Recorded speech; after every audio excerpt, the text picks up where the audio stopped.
yourselves for a battle of epic proportions between two titans. Feast upon their voices and revel in their words. This is Dueling Ogres.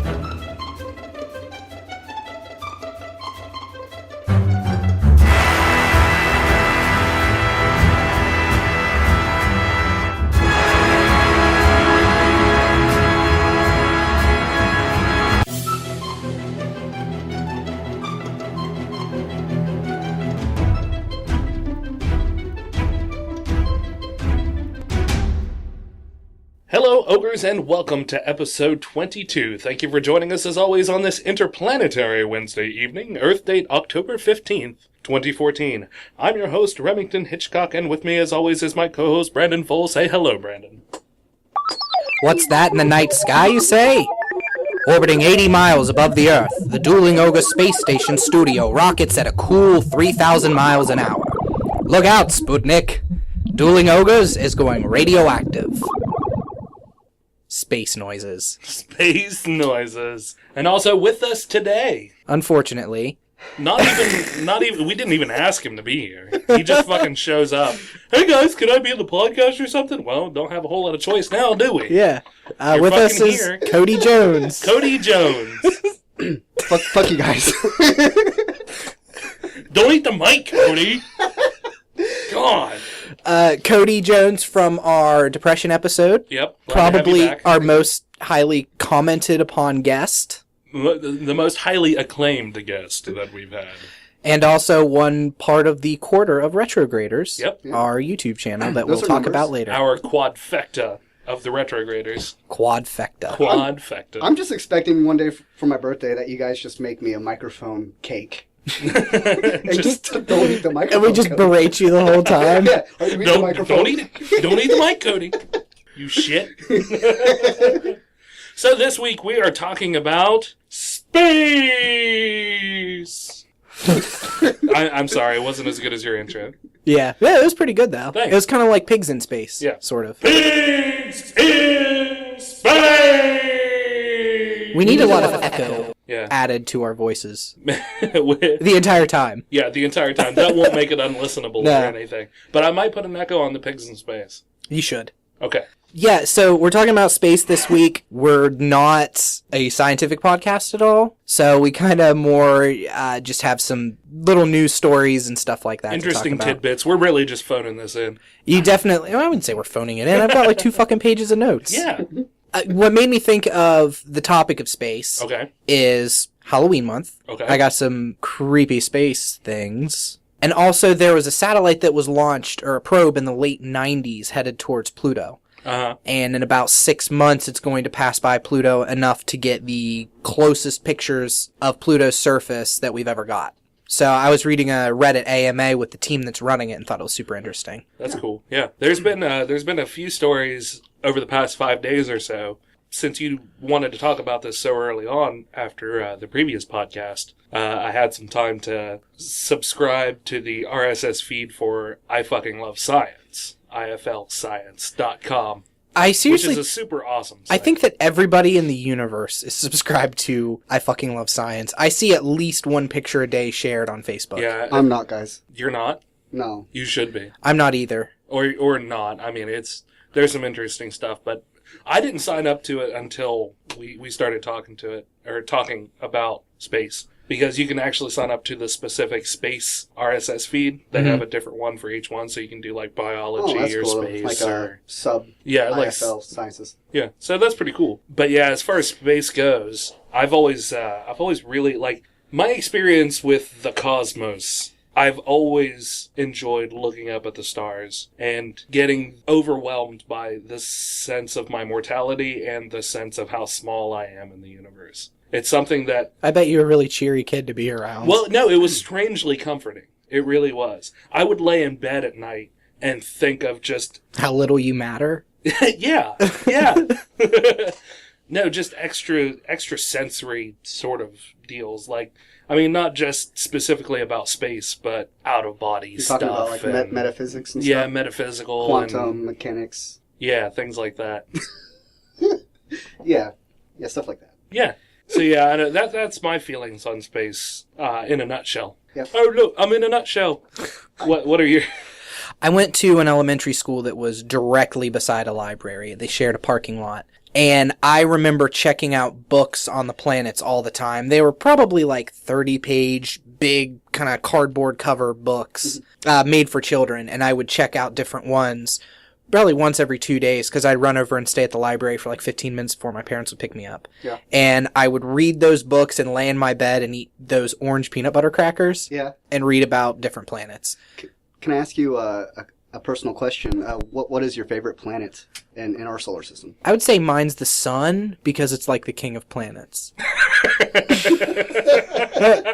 So that's a really great dick answer. No, I always liked Saturn because of the rings, and I always liked Neptune. Neptune? Yeah, Neptune just seems super interesting because it's kind of an ice planet. Yeah. yeah. And it's Saturn because it's got all of those moons, and we don't know a whole lot about those moons. And as far as science goes, they think that I think Europa, one of the moons, is our best chance of having a livable atmosphere. Really? Well, Europa is a frozen ice planet, so they believe that there is actually liquid water under the ice that covers the planet. Mm-hmm. And that there is the possibility of life within that, because where there's water, there's usually life. That just shows you how optimistic we are as a species. So there's ice on a planet, there's chance for life. I mean, it would take tremendous effort to bring life to that planet, but there's a chance. Yeah. I mean, water is the basis for survival of humans anyway. And Of life as we know it. Yeah, so... And I mean, it's life, Jim, but not as we know it. I would say that the chances are good that there might even be life, even on planets in our solar system, just life that we can't measure in any... Like microbial life or... Microbial? You know, guys, you know what? Microbial? Microbial. Is that what you're trying to say? Yeah. Well, that or, I mean, there's all kinds of... I really wish I could remember because there's been a lot of science fiction writers who, have written on the subject. That's pretty much what they do. And a lot of science fiction writers, especially of like the 50s and 60s, like Robert Heinlein, Ray Bradbury, stuff like that. Isaac Asimov. Yeah, I think Asimov is who I'm talking about, said that any life that we probably find is going to look nothing like what any of us can even imagine, Yeah. And I believe he was the one who painted the picture of like life living on Jupiter could look like big gas-filled balloons. Yeah. So they're alive in the sense, I guess, what makes something alive? Like, what makes us consider something alive? Do you know? It can reproduce, I believe. Like, aside from breathing and stuff, I think the ability to replicate yourself. In some fashion, yeah. Because we're looking for sentient life. I mean, that's what the average non-scientist person wants to find when they hear that there's life. Yeah. I mean, it would be huge news for the scientific community if they say, holy shit, there's fucking microbial on Jupiter. It's insane. The average person's going to be like, well, when are they going to get on a spaceship and put on a spacesuit and come over here, Well, that's not how it works. But they could just be giant space jellyfish, They're just neural networks of no brains or anything. Yeah, but the average person, they want the fucking Martian man. War of the Worlds type deal. Yeah, so what about you, Cody? What's your experience? Jupiter is my favorite planet. Mm-hmm. Why is that? I just like that big red spot. The fact that there's a trip, like a giant storm that's like the size of, I don't know how many Earths, just like swirling around and has been for thousands of years, is kind of like awe-inspiring and terrifying at the same time. They actually saw, I think it might have been Neptune, where there was a giant blue spot on the planet that appeared for a few days and then was completely gone again. Because Neptune is a bunch of swirling gases as well. It's not a completely frozen planet. Mm-hmm. If I remember the story correctly, it was Neptune, and there was just giant storm that they saw, and then when they turned around to look when they turned around to look back at it, the storm was gone. Yeah. It was crazy. So I have I forgot about this until just now. I have an excerpt that I wrote in 2010, posted on my notes in Facebook, and it's called A Tiny Blue Orb. So you wrote this yourself? Yes. I wrote Is this going to be super melodramatic? I don't know. I think it's kind of perspective based. All right. A tiny blue orb. Last night, I was looking into the sky after watching a few Science Channel shows about space and the universe, and it suddenly hit me how insanely alone we seem to be in this universe. One of the shows I was viewing was one about finding new planets around suns. One of the ways they do this is to track a wobble in a star. That is, if a star has a gas giant such as Jupiter and Saturn, that star will wobble off-center of its axis as the gravity of the gigantic planet and the sun pull on each other. The other way is to monitor a star with a telescope and watch for blinks or lapses in light as a celestial body circles it. As far as I've researched, which isn't far, we've only found 1 or 2 stars that have gas giants far enough from their star in a spherical orbit that might possibly hold a planet that is similar to ours. And by similar, I mean a rock planet that has a definite core and isn't surrounded by gases. And these are many, many light years away. First, let's look at a light year. The closest star to us, a red dwarf named Proxima Centauri, is about 4.2 light years away from us. Light travels at roughly 671 million miles an hour.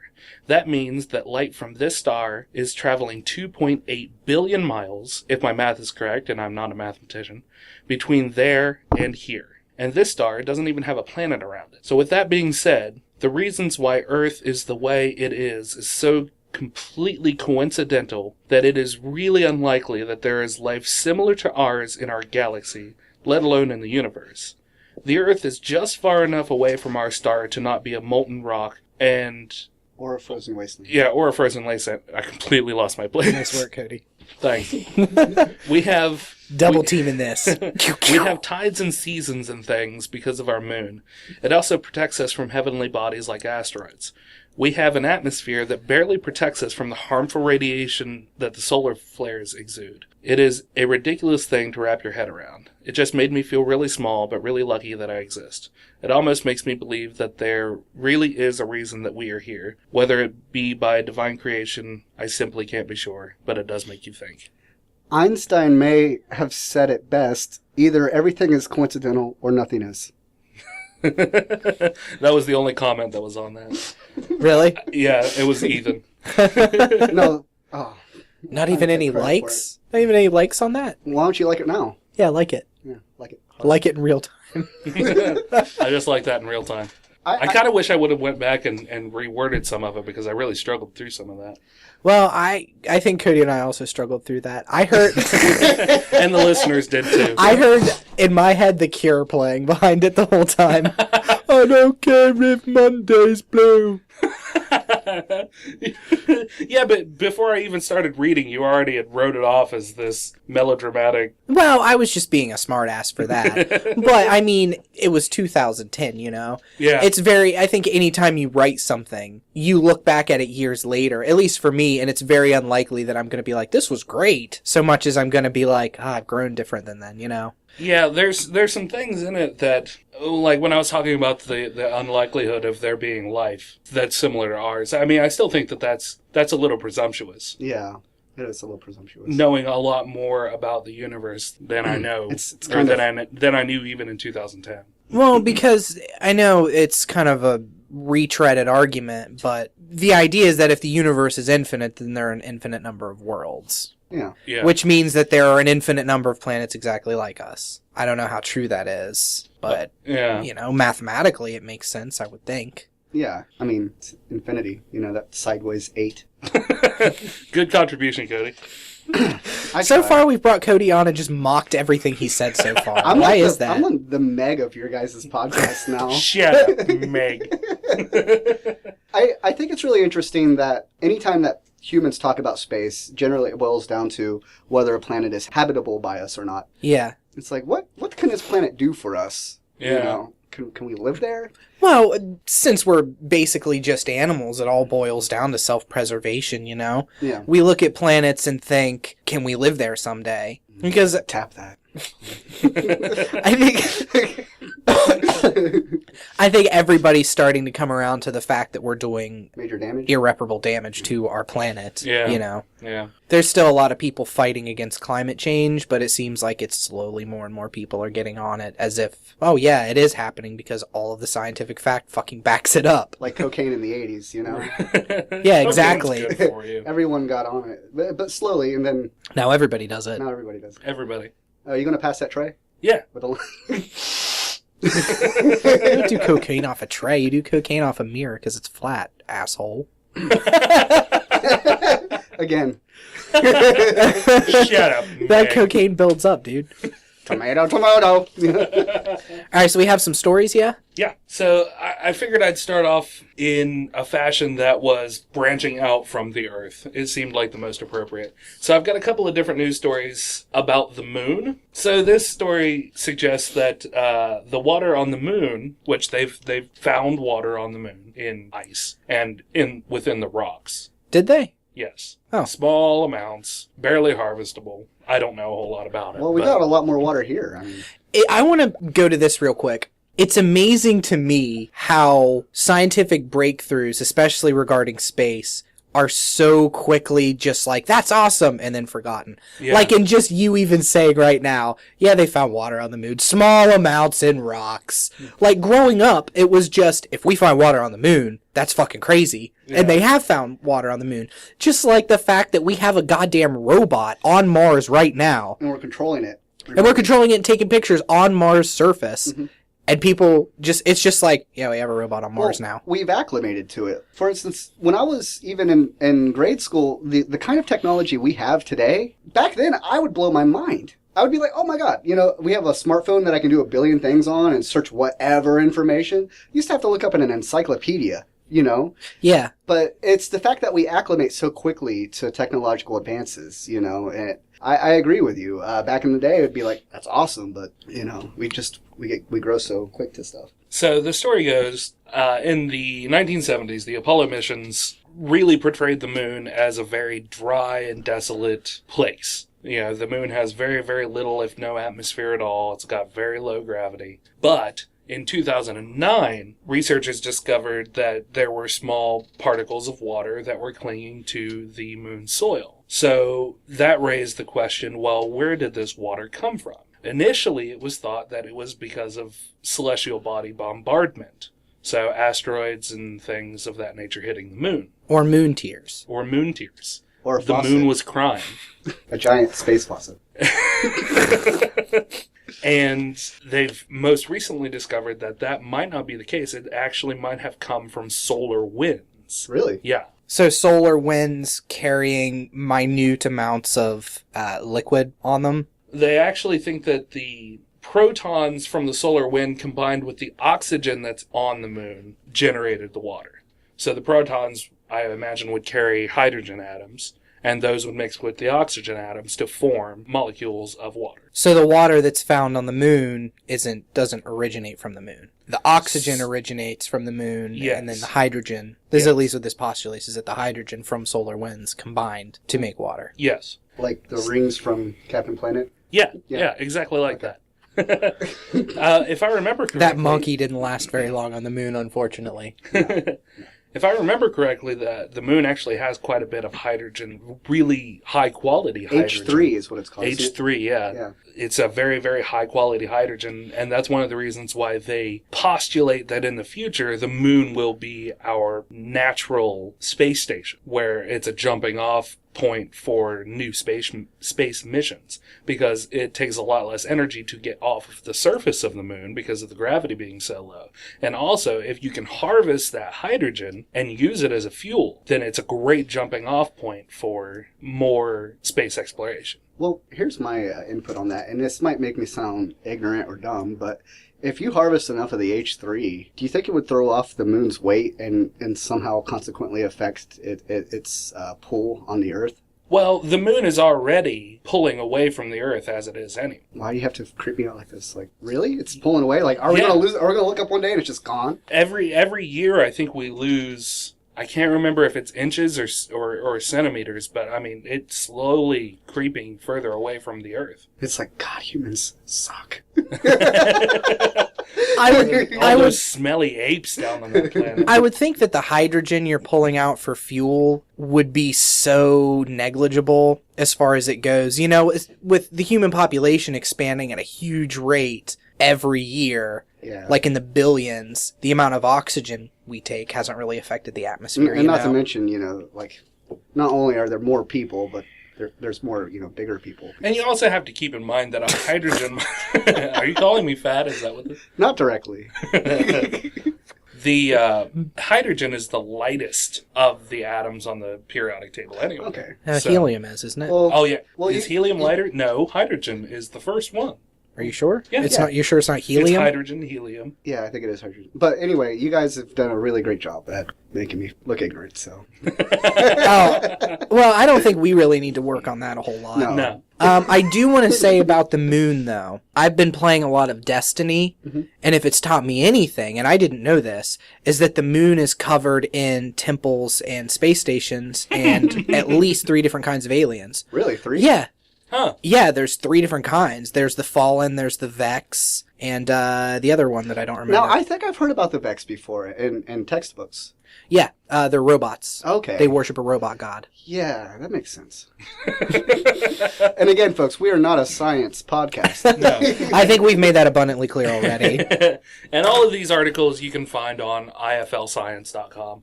So the next one about the moon is that there is evidence that they have found of recent volcanic activity. So originally, scientists believed that, we know that at some point the moon was volcanically active.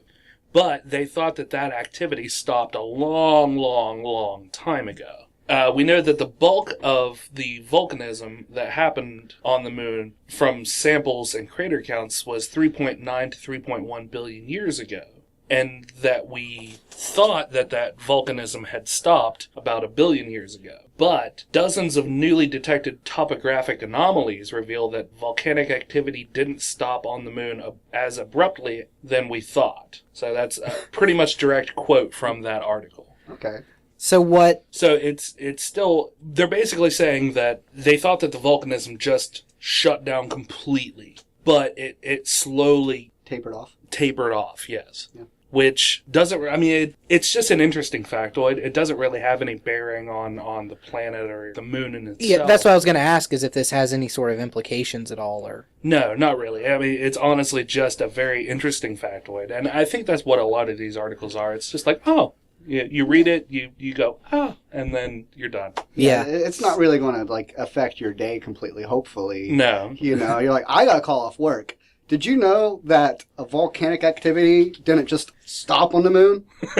Right. We understand, Cody. Just come in when you can, okay? So, in between these articles, I just wanted to throw in some of the ways that outer space can kill us. Okay. That sounds thoroughly entertaining and not depressing in the least. So, since we are on the moon, let's all hop in our mental spaceships and take a little jaunt to the sun. You with me? All right, let's go.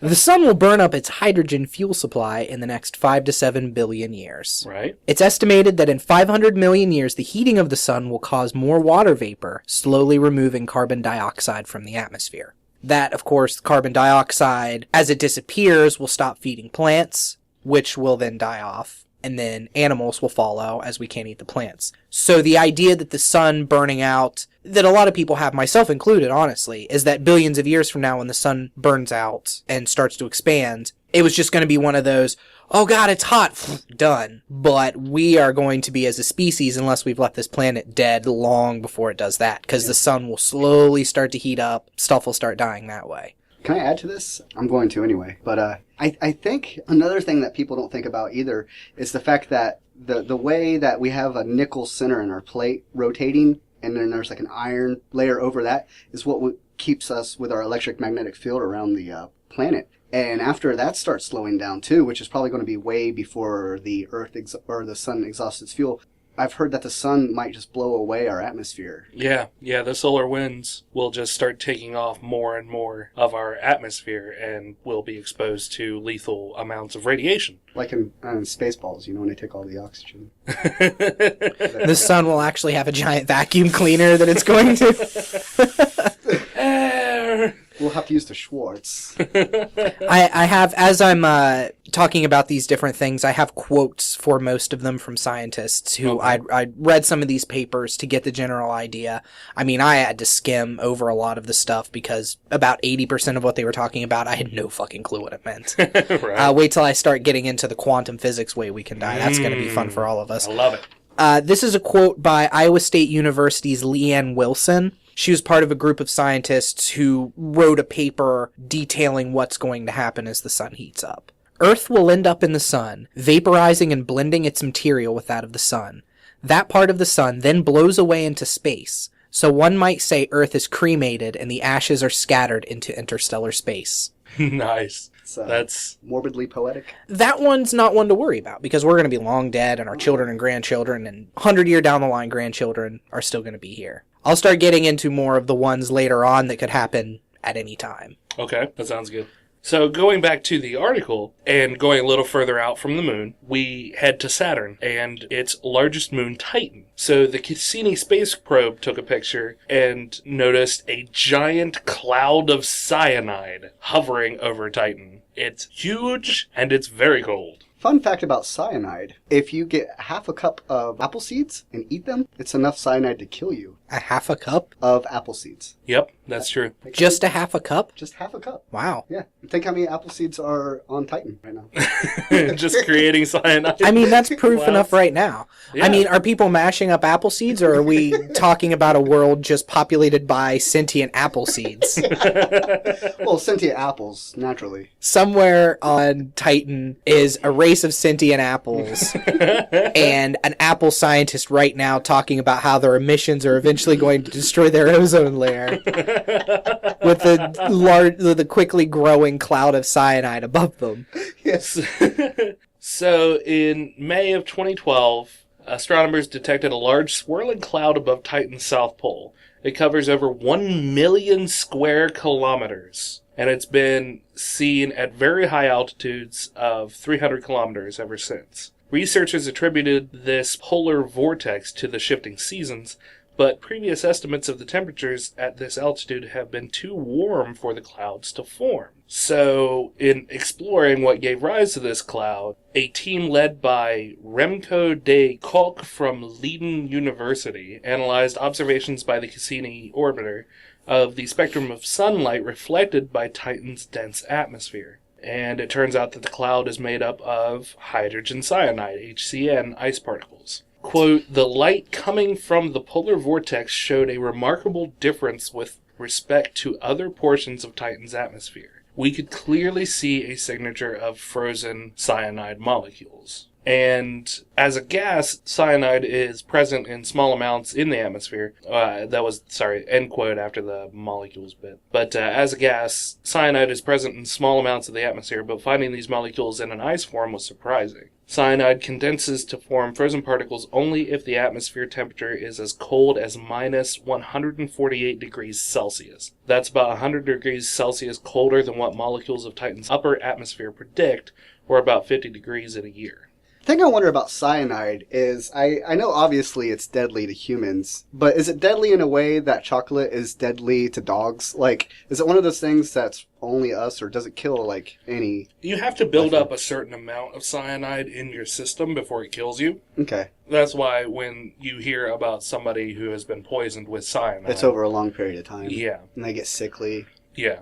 Does it have to build up? I thought that people that are poisoned over a long time with cyanide is so you poison them in such small amounts over time that they just look like they're getting sick and then die.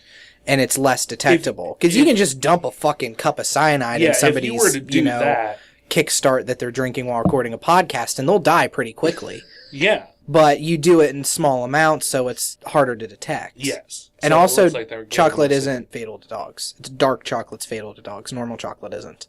There's something in dark chocolate. I don't remember what it is. So dogs can eat regular dogs. chocolate? Yeah. I think no idea. I imagine it will probably make them sick because I don't think dogs are made to drink like most animals aren't made to drink processed milk. Humans aren't even really built to drink processed milk. Was it grapes can kill dogs? Yeah, grapes. Well, you're talking if you get a bag of grapes and beat a dog to death with it. No, there's... Grapes can? Yeah, the grape seed specifically. Is it because dogs are stupid and they choke on them? No, I don't know what the... Physiologically. It's just... Probably throws their little ticker off. Maybe. Who knows? A little ticker. Is it just one little grape? Or do they have to eat like... No, they have to eat a fair amount of them, I think. Like a bushel? Maybe. Yeah. Maybe a bunch. What if you give them wine? Yeah. I don't know. Wine's processed, so probably not. Oh. Yeah, I imagine there aren't seeds in wine. It probably... I mean, even the cheapest Boone's Farm wine you buy from the gas station doesn't have seeds in it. Canned wine? Do they make canned wine? I know they make chair wine. Chair wine? Chair wine. Chair? Chair wine. Cherub wine? Cherub wine. Yeah, it's made of angels. Oh. The cute ones.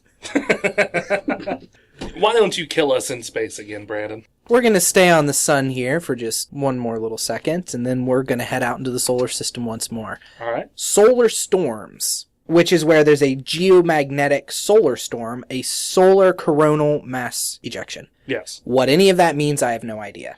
Well, we just recently had a fairly severe solar storm. That's one of the reasons why if you noticed your internet going out periodically or your cell phone calls dropping, it's because we had a surgence of solar storm activity causing an ejection of radioactive waves and protons hitting our atmosphere, causing satellites and things to fuck up. Solar flares or solar storms happen pretty regularly. Yeah, they can even be predicted. The danger comes in if we're directly in the path Oh, Yes. wait a second. of a solar storm. Yes. Is this, do they emit like a bunch of gamma radiation? Is that what this is about? I think so, yes. I was on Reddit not too long ago, and it was one of those Ask Reddits things, and it was like, what's AMAs. well, not an AMA necessarily, but the question was, what are things in space that could kill you that you don't even think about? Like, we know, like, the major stuff, and the first thing was... you just read this? Yeah, like... That would have been interesting for you to have linked to me before this episode, well, Cody. I read it, like, like a few weeks back. Yeah. But the first comment was gamma blast radiation, because it would happen so quick that you'd really only have like half a second, really enough to be like, oh shit. And what it would do is it would just completely demolish life on one side of the planet, whatever it was facing. The other side would boil to death. Yeah. And, well, I don't know if this is directly related to gamma radiation then, because in my research it didn't mention that specifically. Yeah. What would happen with this, there was apparently a big solar storm in 1859 called the Carrington event, and it caused a lot of damage. I didn't write down where. I'm guessing maybe somewhere in Carrington or something. Utah. They talked about it at the time in some writings, but they did some studies and found out about it later. And they factored in that if something equivalent to the Carrington event happened today, it would kill close to a third of the population because it works, this radiation busts a hole in the ozone layer. Yeah. Which immediately hits us with radiation.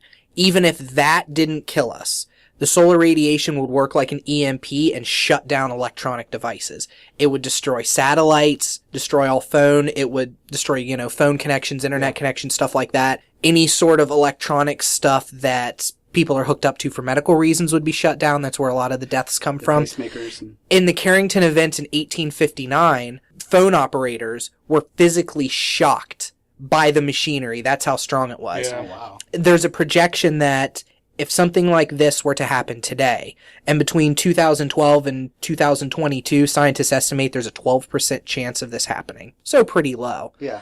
A group did a study of how much damage it would cause in the United States. The United States alone, between 0.6 and $2.6 trillion in damage. That's nuts. Yeah. That's nuts. So we have a 12% chance of that happening in the next 8 years. Okay. The gamma ray bursters, they're actually a class of star. Okay. and they will pulse gamma radiation. They burn so hot, so bright, and so violently that they send out pulses of gamma radiation. And there are tons of different classes of stars. There's neutron stars and things of that nature. And some of them actually have like a beam of gamma radiation that will shoot like a fucking death ray at us. And that's the thing, it makes me wonder. Earlier we were talking about if we do find life, we wouldn't, necessarily recognize it as life maybe. And I wonder sometimes about stars in and of themselves. They're such a giant mass and it's so significant to us anyway. It'd be crazy to think that maybe they are, living, because, they kind of give birth to stuff, especially in their death. And I wonder whenever they put that stuff out, maybe it's just like them like sick and they're puking, or, just all over us just peeing, Just peeing or orgasming? Is that what you were doing with your hand there that they couldn't see? Like gamma. Just gamma cum? Space cum. Yeah, space cum. Ironically, what I yell every time I have an orgasm. Space cum. What's that even mean? Well, they don't typically ask that because I always wear an astronaut's helmet during sex. I wear socks and an astronaut helmet. You commit. You commit. I do. I commit. I got my thing. Yeah. People know when they get with me what they're getting. Yeah. And they're getting socked astronauts. Yes. That really puts new meaning to "we are all made of star stuff." Yeah. Stuff. Speaking of stars, I'll go ahead with this next one here real quick. All right. We're going to go ahead from the sun and strap ourselves in cowboy style and ride ourselves a hypervelocity star. Okay. What a hypervelocity star is a star that's moving so fast it's broken out of the hold of gravity for many planets, and it's rocketing. It's a star rocketing like a comet, just one direction. Not the band, Cody. I saw your little smirk. It's not the band One Direction. It's rocketing in one Jonas Brothers, which is how they measure the speed of hypervelocity stars is in Jonas Brothers. Naturally. There's over 1,000 estimated in our galaxy alone. That's scary. The thing is, if we were to see a hypervelocity star, even boom, it just appeared in front of us, we would have 1 million years or so before it would actually reach us because of how far we can see. Yeah. And that would just crash into us and just destroy us. Yeah. No ifs, ands, or buts. It would get into the atmosphere. It would either hit us straight on and destroy us, probably just eat us up. Well, as it got honestly, closer. Yeah, the gravity of it would probably just pull us apart first. Just like Alderaan, huh? Just gone. Yeah, just like Alderaan. How do you think that would change life on Earth? If scientists tomorrow said, there's a hypervelocity star, we just found it, it's heading straight for us, we have 1 million years. I honestly would like to say that it would affect us, but we're such a short-term species. We're like, well, that doesn't even matter. Now, if it was like maybe in 100 years, which obviously wouldn't ever be like that, but if we had some event that we had a certain amount, like a generation. Let's say hypothetically 500 years. 500 years? That would be, 6 generations, Well, yeah. accounting for... Honestly, I would like to think that we would just, pull together and be like, well, guys, we need to get the, fuck out of Dodge. Yeah. So let's just not war anymore and pull our stuff together, which honestly, ideally, I would like for us just to come together and work as a whole for space anyway. But I would wish that would be the outcome, and then we could start warring when we're in space. We can pick fucking up Death Stars and Star Destroyers. Yeah, blaster pistols. F you, I want your batteries. Give me all your space cum. Because, wars are fought over cum. Yeah. Not really when it comes down to it. Yeah, space cum. It's a big prick waving contest. Yeah. Do you think that would actually happen though? I mean, this is all projection. I don't. It's not. I honestly, I wish that would happen.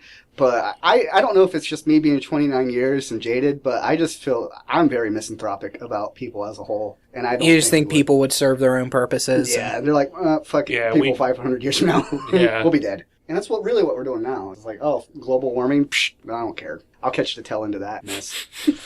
So, speaking of stars, the next story that we have is about a pulsar star. It's almost like we planned this. Almost. Discovered that is 10 times more luminous than our own sun. I can't physically, probably fathom that 10 Yeah. times. Because, the sun is so luminous that even twice luminous is probably like, we're all blind. I actually have a way I can set that up for you. Picture our sun, right? Now picture it twice as shiny. Oh. Brandon, I honestly, I just don't know what I would do without you. Okay, you know how you can burn, what is it, magnesium, and it burns super, super bright? Yeah. That is actually brighter than our sun. Oh, okay. So, but by how much? I don't recall. And that's the stuff they put in, like, the flashers for, like, fireworks, right? Like, yeah. It's also the stuff that's in those sleepy time drinks you were showing me out there. Oh, yeah. It's magnesium. Yeah. Is it the same magnesium? Yeah, probably. Huh. And it's inside of us, isn't it? Oh, yeah. Magnesium's all inside us. So, astronomers using NASA's NuSTAR, which is Nuclear Spectroscopic Telescope Array, have found the most luminous pulsar ever discovered, located 12 million light years away in the galaxy Messier 82, M82. A pulsar exists that is 10 million times brighter than the sun. So, they actually found this pulsar by accident while using NuSTAR to image a supernova in M82. They noticed two incredibly bright X-ray signatures. One of these signatures was a medium-sized black hole, but the other signal was pulsing, indicating that they were looking at a pulsar. So a pulsar is a neutron star that spins rapidly and is magnetized. As gas and dust are pulled inward, they're heated up and become illuminated. Electromagnetic radiation spanning from radio all the way up to high-energy gamma rays appears to burst out of the pulsar as it rotates. Just like a lighthouse beacon, this light can be viewed when spotted head-on, and as such, they are identified by the pulsing effect they produce. So this particular star creates a pulse once every 1.3 seconds that is brighter than any pulsar previously discovered, at around 10 million times brighter than our sun. Here's the thing. I'm not that impressed by this. Oh, yeah? Yeah. It's crazy, because I was just thinking if I were that pulsar, I'd probably get to sleep pretty well at night. I'm the brightest discovered. It's the brightest discovered. That obviously there's a brighter one somewhere. Yeah, and maybe it's just because it's kind of, this kind of stuff to me is like, so what? Yeah. And it's shitty because I love space and but I like the exploration part of it and where we can go as humans. Yeah. I'm more interested in that aspect of it. But this is probably something scientists have known. I mean, scientists have known that there's fucking stars brighter than our sun. Yeah, they're it's just now that they know. No, I don't mean like they have a secret file where they found it 100 years ago. It's being watched by top men. Top men. But yeah, I mean, it's cool that they've like, hey, we thought there was a star brighter than the sun, and then we found one. Yeah.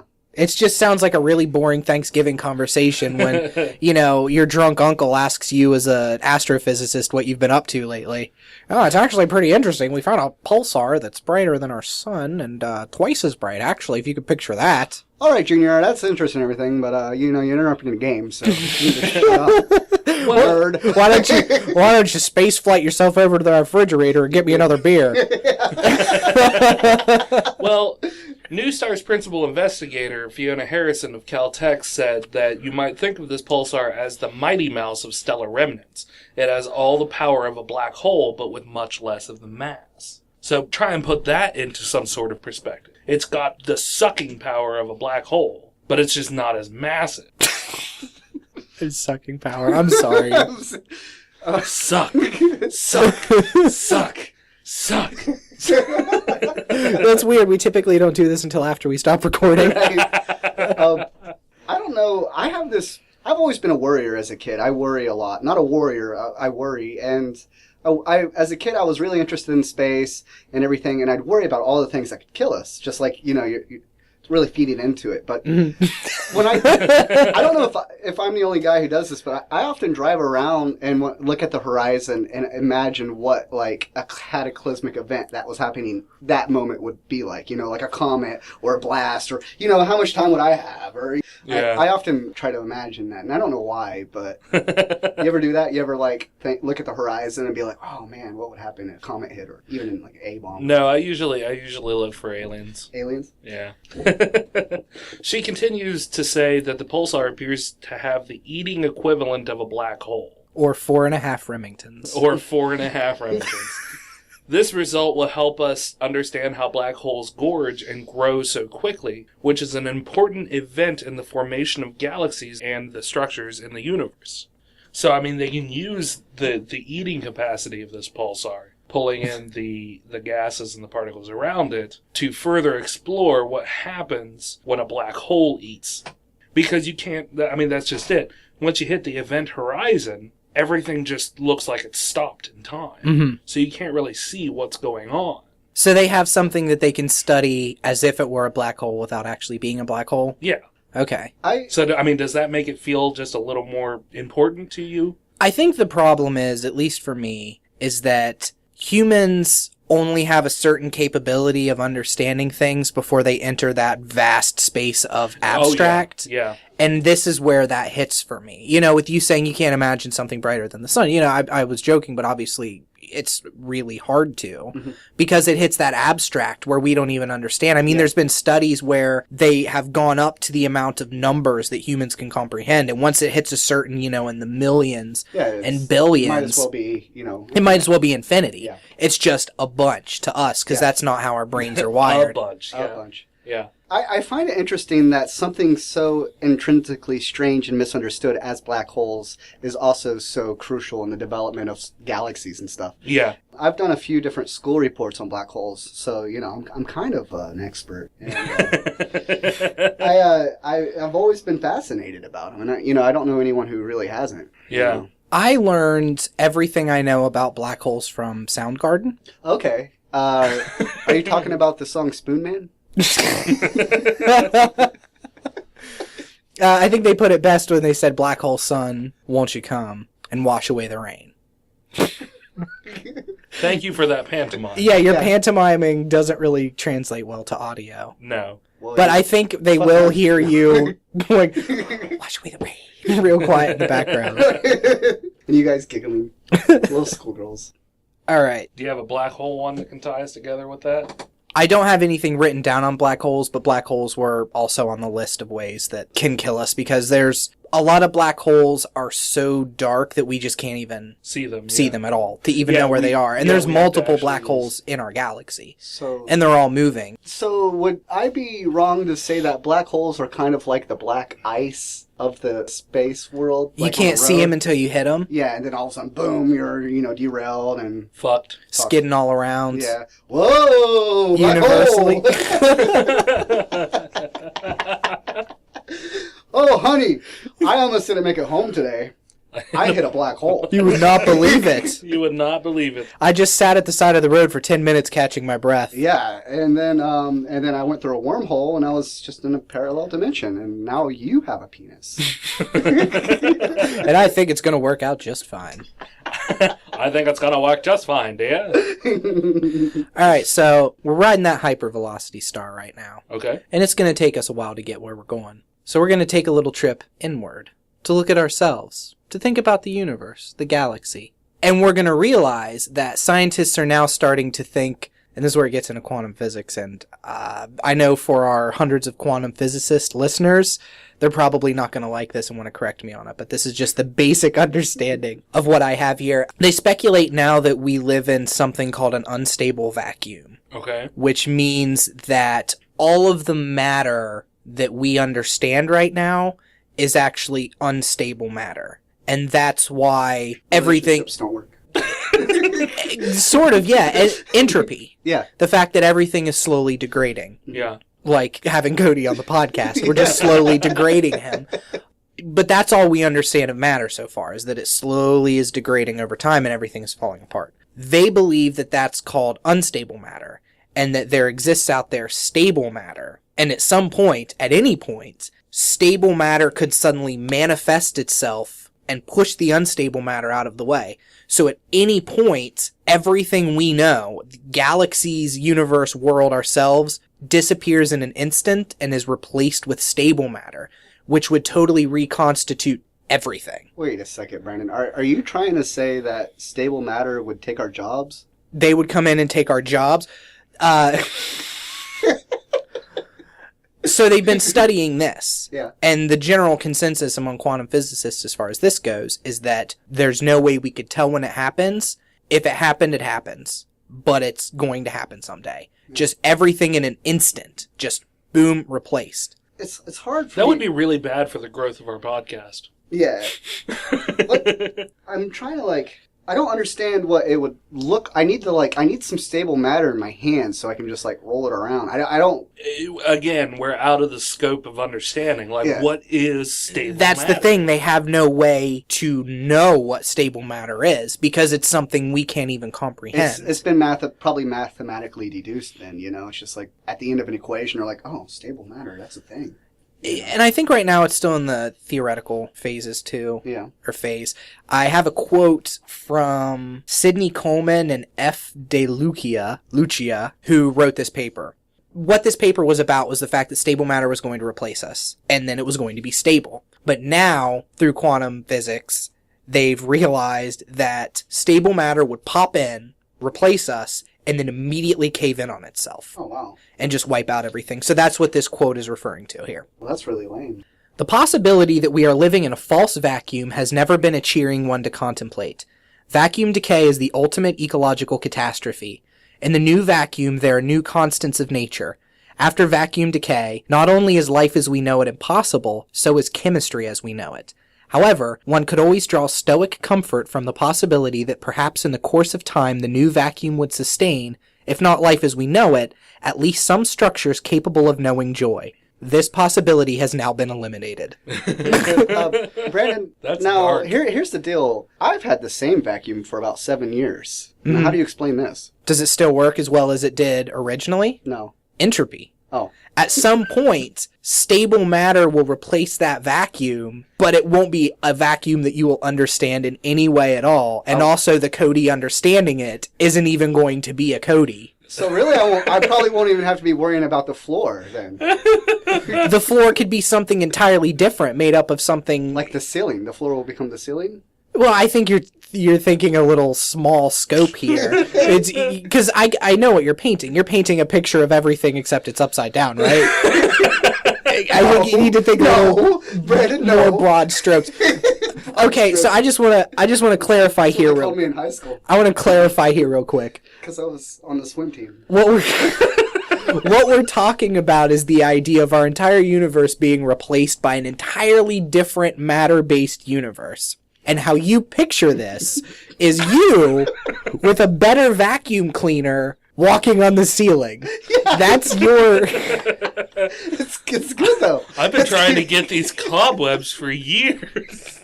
Poof, gone. And then it's gone. Everything's gone.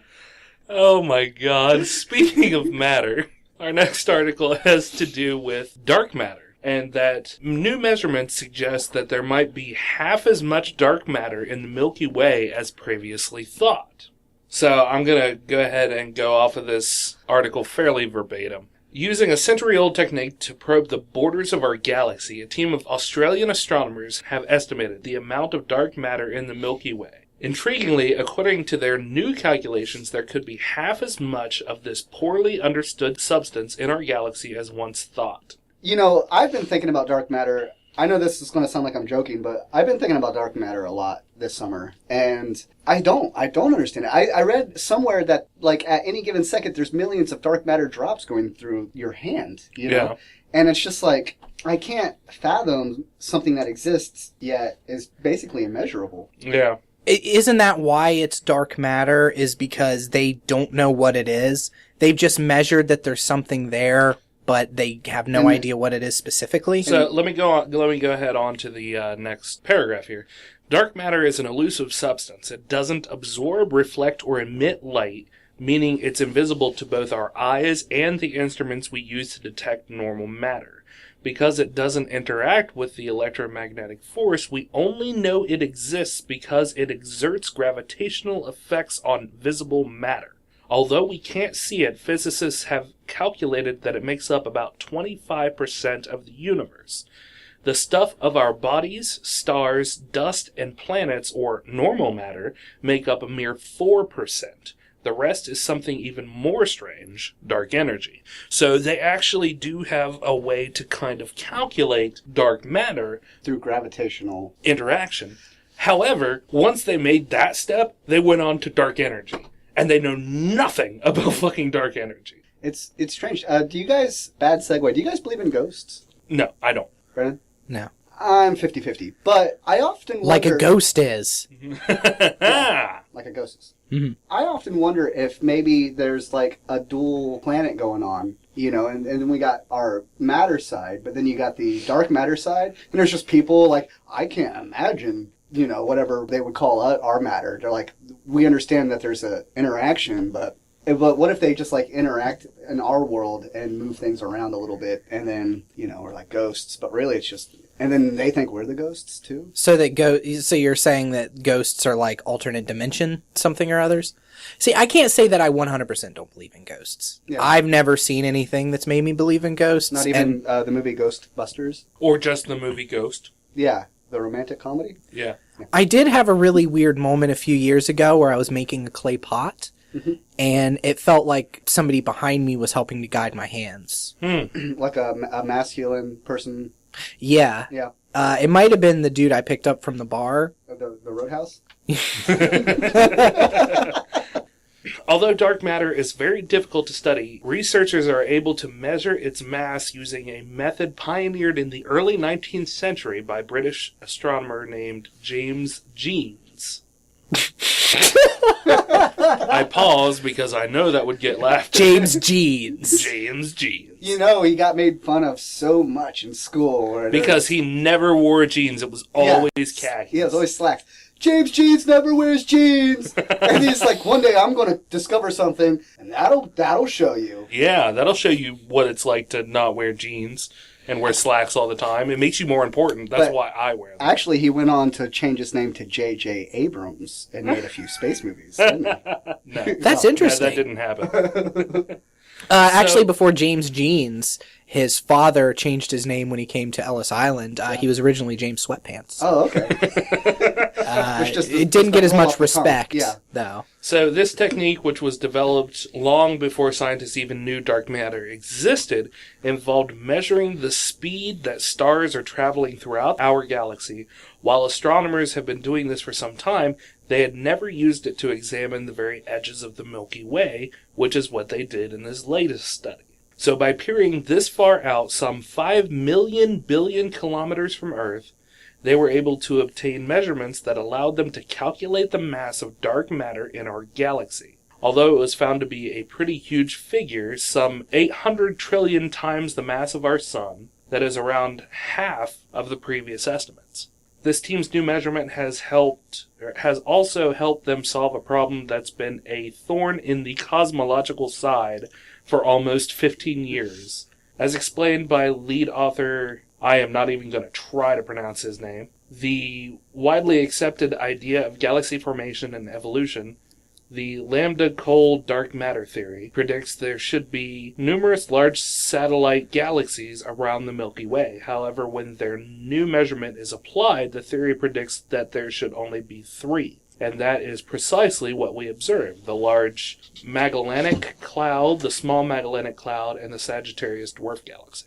So I guess that lends some credence to their postulation about the amount of dark matter in our galaxy, that we can only see 3 other galaxies close to us, where before it was postulated that there should be many, many more. Mm-hmm. So, yeah, like I said, I mean, these are all just interesting tidbits. What I like about that article is the entire time you read it, there's still that shirtless image of Mark Wahlberg and the other things you may like. I was listening to you, but I just kept getting distracted because he's shirtless and he's just smiling so sweet. He's just smiling like, you got me. I was putting rose petals on the bed for your birthday. I hope you enjoyed our science episode. Why don't you kill us again, Brandon? Oh, were you going to say something? Well, I was just going to ask you guys what your favorite space movie is. Okay. What is your favorite space movie? I have to give it some thought. You make him ask it? I was just going to ask you what your favorite space movie was. All right, fucking ask me, Cody. I mean, this is such a lame answer, but Star Wars. I love Star Wars. Yeah, I mean, I'm sure there are other space movies I've seen. I'm not a Star Trek fan at all. I think Star Trek is fucking boring. I've tried so hard, so many times. Now, I won't lie, I do like the new movie remakes. I think they added just enough action that I can, take it down. But I try. I watch those movies, I'm like, oh, Star Trek's cool. And then I go back and watch it, I'm like, oh, I'm so bored. We're going to stand here and talk about space politics for 45 minutes. Right. It's kind of like the equivalent of the Lord of the Rings, you know? They're just trekking at the end. Yeah. Hey, we're done now. All right. Let's go back. I don't know. I always liked Star Trek. Well, yeah, I mean, that's the thing. Like, I don't look at someone and judge them on their space, taste. I try, and I respect anyone who watches it. I do. I just can't. Yeah, I can completely see where people are coming from. I don't know why I don't find it as boring as everybody else seems to. My closer group of friends seem to find it so boring. I don't know. Maybe it's just the actors pull me in. Yeah. Or I have no idea what I find so enjoyable about it. I find that when I try to watch something sometimes, and especially as I get older, I will sit down and watch an episode of something. Like, I'll take, for instance, even though it's not space related, like It's Always Sunny, for instance. It's Always Sunny in Philadelphia. I watched a few episodes once, and I was like, I don't get it. But I watched a few in a row, and then I was like, yeah, okay. I got the character dynamics and interaction. And I'm guessing it's the same thing with Star Trek, because I've never sat down and I'm going to make myself watch 4 episodes. Yeah, and it has to be probably the 4 right episodes in order, too. Like Venture Brothers. I always watch it out of order, and I'm like, okay, yeah, that's all right. But I started watching it in order, and it just changed. It has such a great character progression. Yeah. Yeah. I can't say that Star Trek would have the same kind. Although I do think that the earlier seasons are definitely worse than the later seasons. Yeah. I think the characters really came into their own in the later seasons. Specifically Next Generation. Yeah. It's not a movie, but I mean, Next Generation was always my favorite space odyssey. Now, was that with Card? Yeah, Patrick Stewart. What would you say your favorite Gates space movie McFadden. is? That's I love Star Wars. I do. I feel like that's such a cheap answer, though, honestly, because most people love Star Wars, I feel even cheesy saying, it's my favorite space movie. I even love Star Wars, but I don't know if it's my favorite. Actually, I think my favorite space movie takes place in the ocean, and that's Sphere. Sphere was a really trippy movie. Yeah, right? Is that with the water aliens? That they kind of come out... Oh, that's I don't know if Abyss. I've seen it, but there's that scene where the alien is made of water. Yeah, its that's head comes out James and Cameron's The Abyss, and that's a really good one, too. Yeah, that one's one of my favorites. But the reason I say that I really like the Sphere is because the origin of what they're investigating came from space. It was a derelict USA spacecraft that was on the bottom of the ocean. But the thing was, the spacecraft was from the future. Yeah. And it somehow got thrown back in time? Yeah. Yeah. And they calculated this because the coral, I think, that was growing on it. And they did a calculation. And of course, it's Michael Crichton, and he's always really into the details of the story, Yeah. That's what makes him such a great storyteller, I think. But yeah, I like that. I also really like the first Alien. It came out in the 70s. I think that the aesthetics are great for the 70s. I'd have to say, barring Star Wars, one of my favorite space movies is Titan AE. Oh yeah? The animated one? Yeah. Yeah. Yeah, that one was it's a fun, good movie, and it's written by Doug TenNapel, the same guy who created Earthworm Jim and writes independent comics. Yeah. And his sense of humor comes through that movie a lot. Yeah. And just Titan AE is so good because it sets up the idea that humans are scattered, sets up that humans are no longer the most powerful race. There's different alien races who are different enough to you can just infer from seeing them what their planets might be like. Yeah. And then the idea that finding, and spoilers for a fucking 10-year-old movie or however long ago it is, when they finally find the ship that the main guy's looking for, and it's a ship built to make a planet like Earth, is just awesome. I remember that, yeah. And, well, that's kind of like Hitchhiker's Guide to the Galaxy, though. They come across that planet that just is, they make planets. Yeah. There was a Star Trek movie that was part of 2, where Spock actually dies in one and comes back to life in another one. The Genesis Planet. Like the band? No. Where I think that was... the Genesis Planet, or the Genesis Project, where they were basically speeding along the process of life. And it just... Like super evolving? Yeah, super evolving. And so Spock dies, and then they send off his body, and it ends up getting sucked into the gravitational pull of the Genesis Planet. So then his cells regenerate, and he's born again as the same old Spock. But he's a Christian, then? Yeah. Okay. So... And his logic is no longer flawless. No. His logic was always flawed. He's half human. Oh. Mm-hmm. Am I thinking of Data? Data's a robot, isn't he? Data is an android, not a robot. An android. Robot means slave. God, Cody. Excuse me, Cody. I do believe... I need your glasses for this. Thank you. Excuse me, Cody. I do believe that you mean android. Data is definitely not a robot. And that, ladies and gentlemen, is why I don't go to comic book stores. Wait, hold on. Oh, shit. Guys, did you hear that?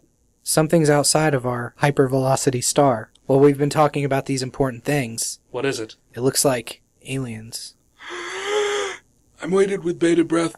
As we hear these aliens attempting to bust through our doors, the immortal words of Stephen Hawking echo through our brains. I can't do a Stephen Hawking voice. Where's Jimmy when you need him?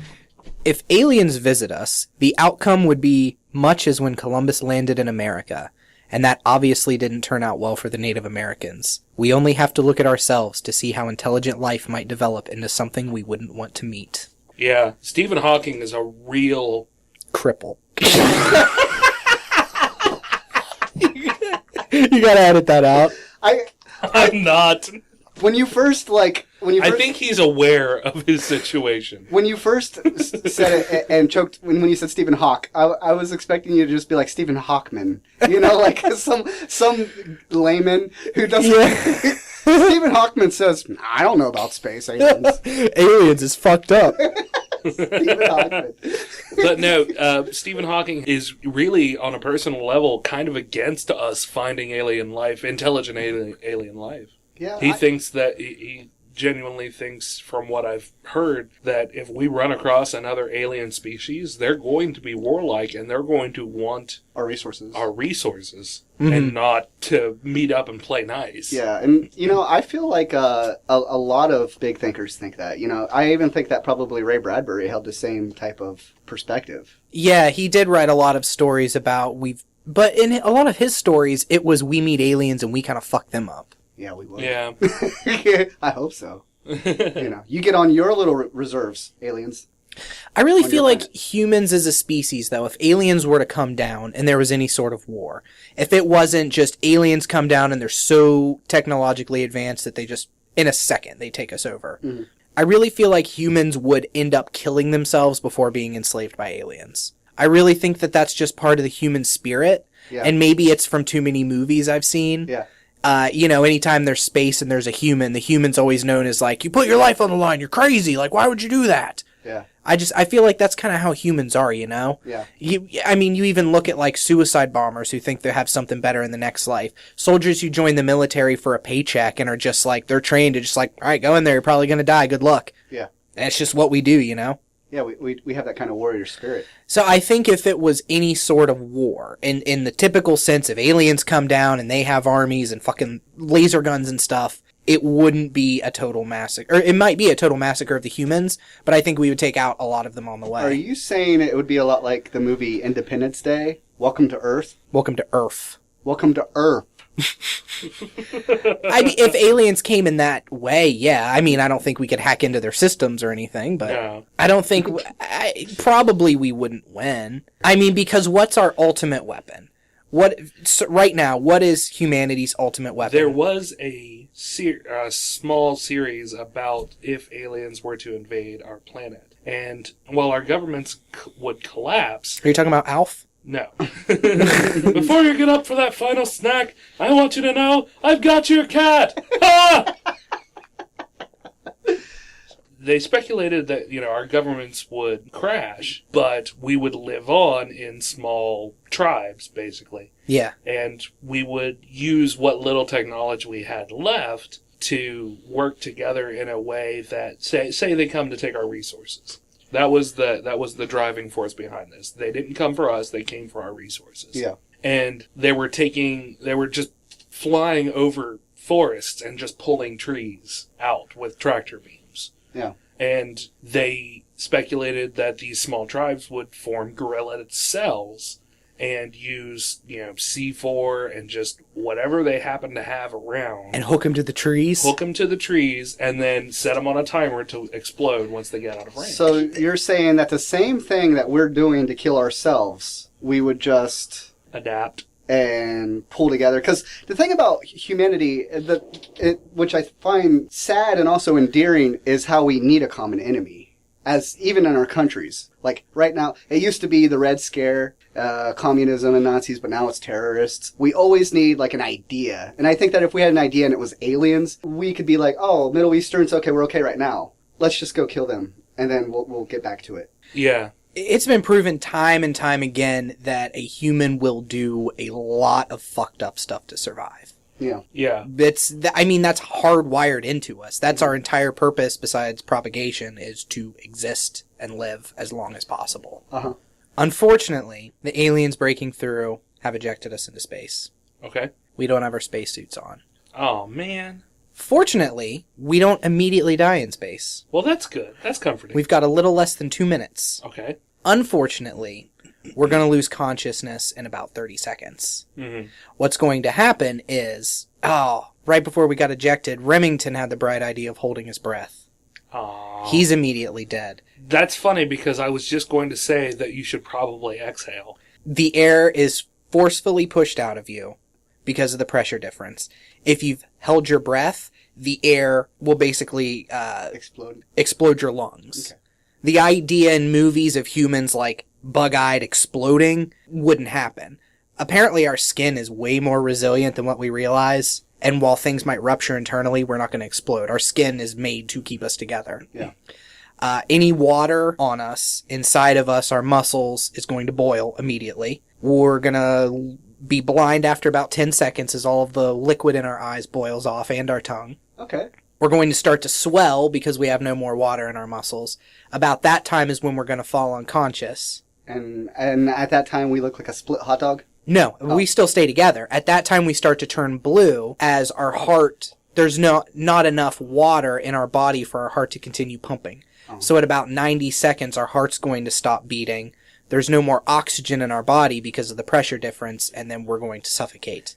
And that's when you become 100% emo.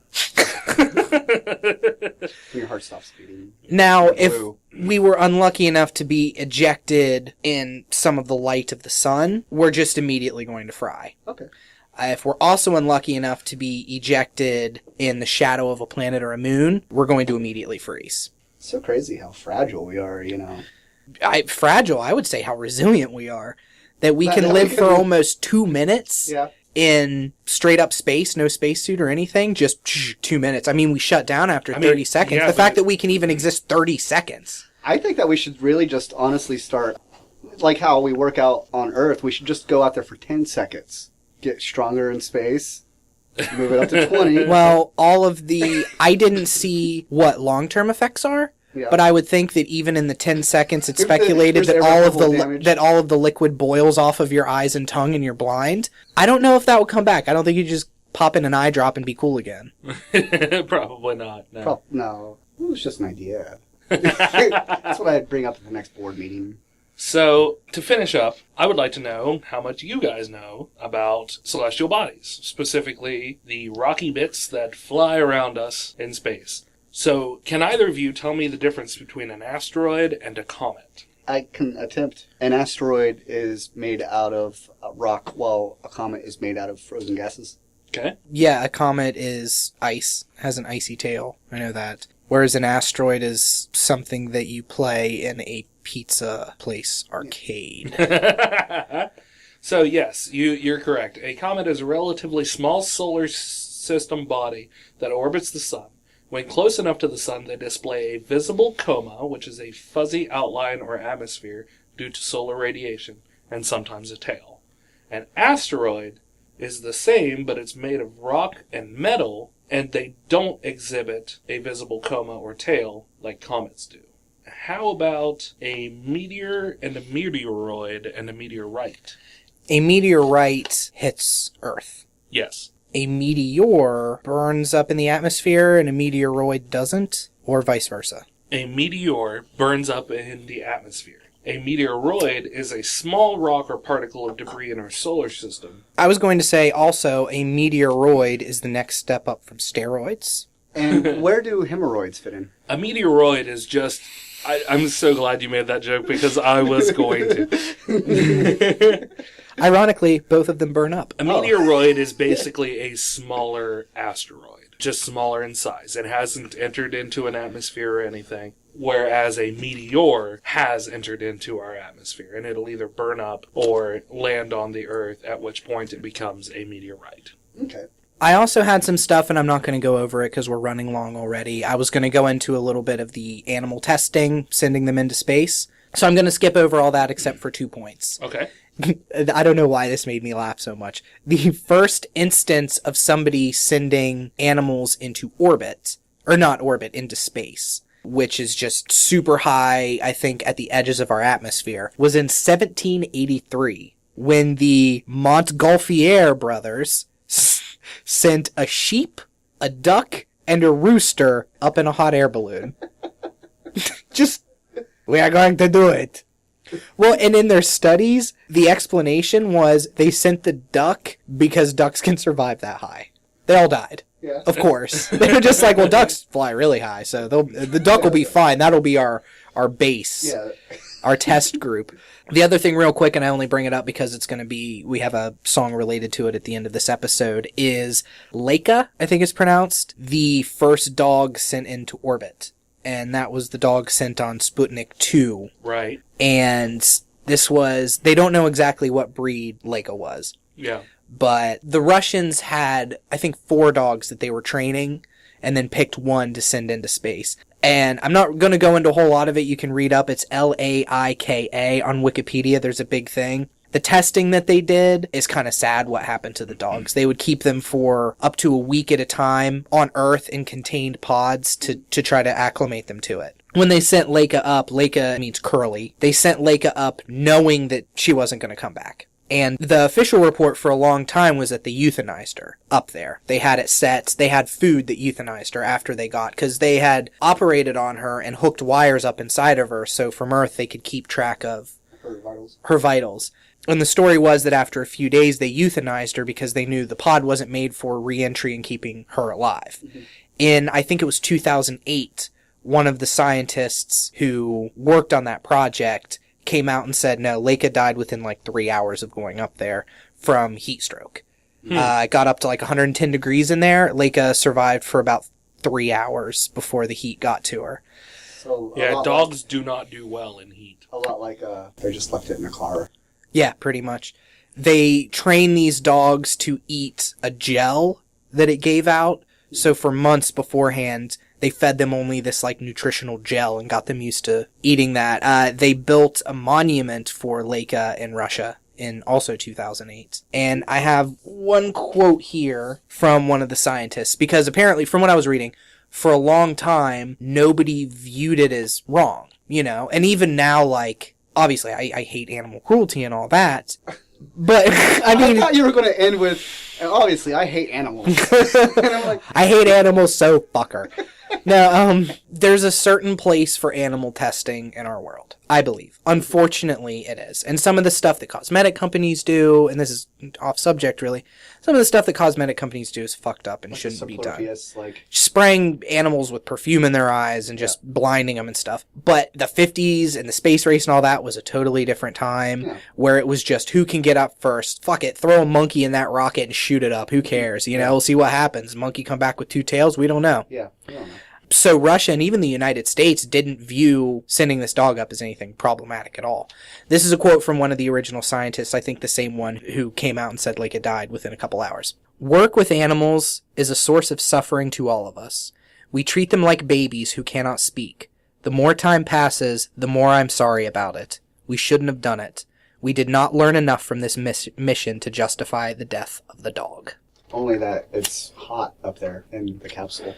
Yeah. Hey, dogs can't live in space. Weird. Yeah.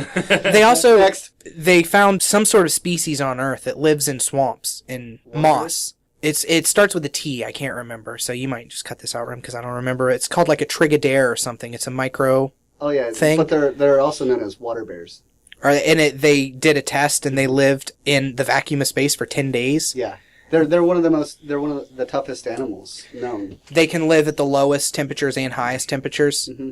They got like 6 legs. They're actually really cute. Like if you see an up close of them. Yeah.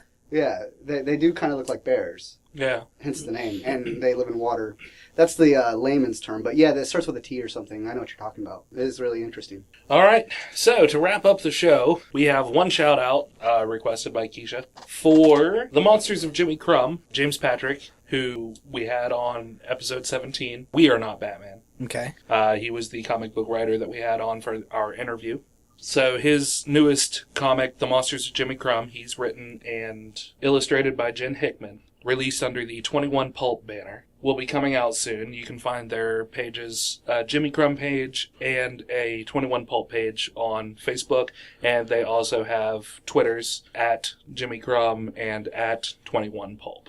If you're interested in comics and you want to go check out that piece... Yeah, especially if you're listening locally. Yeah, check out a local writer. Absolutely. Support your local writers. Should we also... And artists. Should we also shout out Nerdy Thunder Guy that linked us on his page now? Should we give that site a shout out? Well, that I don't think the website is up yet. Oh, okay. So he's still working on it. But that's the Nerdy Women Facebook page. And their website should be coming up very soon. And they very graciously asked us for an image so they can put up on the site and promote us that way. So... And be ready, because as we get closer to Halloween, I've hopefully got some good stuff lined up, and there's going to be some more spooky news. Yes. Add some chains in and stuff. So, if you have any questions or comments, or you'd like to hear yourself mentioned on air, you can reach us on Twitter at Dueling Ogres, email us at duelingogres@gmail.com, or leave a comment on the podcast page or Facebook. Also, be sure to give us a 5-star review on iTunes and a thumbs up or a comment on Stitcher. That helps to boost us up higher on the Cool Kids list. Also, Cody, thank you for being on. Yes. Cody? Remington was just totally going to skip thanking you no, for coming out of your way to sit down. I love you. I love you too, man. Good. Homo. Well, people say no homo, right? Right. Yeah. So you're saying that you want to have sex with me? Well, not right now. In space. So until next week, ogres, keep your clubs blunt and your tusks sharp. Good night. The cage is very small, a tiny silver ball that makes you a hero. The moment you step inside, the world is watching you. What you're about to do will live on forever,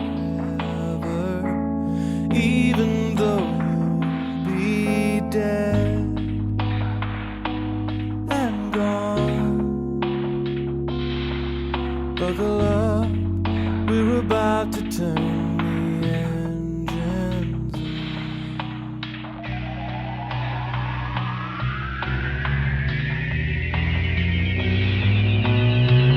Hello from Sputnik 2, I am receiving you. Thanks for the dog food, I'm somewhere above you now.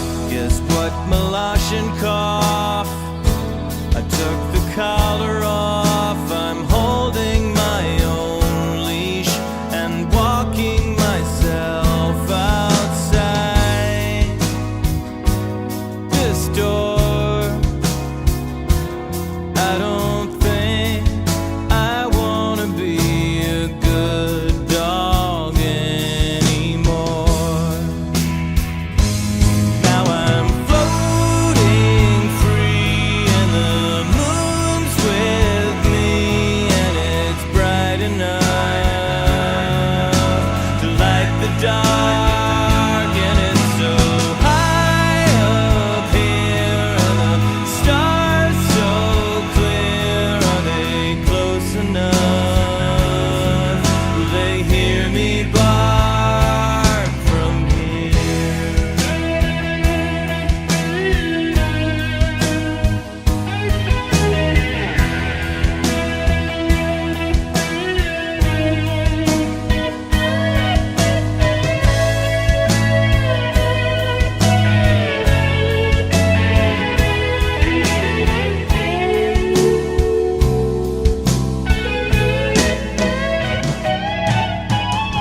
Moscow to Sputnik 2, I think we're losing you. Your life signs are fading. We can't really say that we're pride. It's a shame there is always something that gets compromised. Now I'm floating free and the moon's with me, and it's bright enough to light the dark, and it's so high up here, and the stars so clear. Are they close enough? Will they hear me bark from here? You're doing that face. Tomato! Oh, shit. Messy hair. Fantastic. All right. I don't even know. I don't know where I was going with that. Space. How does that work? So what's up with this space business? The first one is that they have found new evidence that suggests that Brandon is filling his cup full of delicious Code Red. I went as far away from the microphone as I You possibly did. could. You did. In It's the fine. entire world. I'm not even mad about it. It's okay. Do you want a cookie? I would love a cookie, actually. A space cookie? Way to tie it together. It's filled with space herpes. I'm drinking space juice. Well, you know, that's what I do. Tie things together. Going back to our articles and going a little further out to the moons of Saturn, which we talked about, the largest moon, Titan, showed a picture from the... I'm going to restart that. Yeah, I was going to say, do you want to restart that? Yeah, I totally lost where it came from. Saturn, Titan, Titan. Space, The casino word. casino, blackjack. I'm having trouble. I want to just... I just think it's funny on the side there that you may like. There's 20 male stars who are more petite than you think. Like, how petite are they, and why is it you may like that? 20 male stars who are more petite? Than you'd think. Petite? Petite. Yeah. 20 child celebs who shockingly grew up to be good looking. Well, that's good. Yeah, I guess. Can you imagine if you're a child star and you're on that list and you're like, shockingly? Yeah. I was I adorable was a as a cute child. kid. That's Michelle Trachtenberg right there. She was adorable when she was a kid, and now she's hot. So you like space, huh? You'd also like this shirtless image of a... Who is that? Marky Mark. Is that Marky Mark? Yep, Mark Wahlberg. Who else is really small and you think they'd be bigger? Mel Gibson was really tiny. Tom Yeah. Cruise is pretty short. Uh-huh. Vern Troyer. Surprisingly shorter than you'd Peter expect. Dinklage. Actually 6'4". Yeah. He's just a really Oddly good enough. character actor. He's very good. Space sex. You know, It's no big deal. It's more casual than Earth sex. space railing.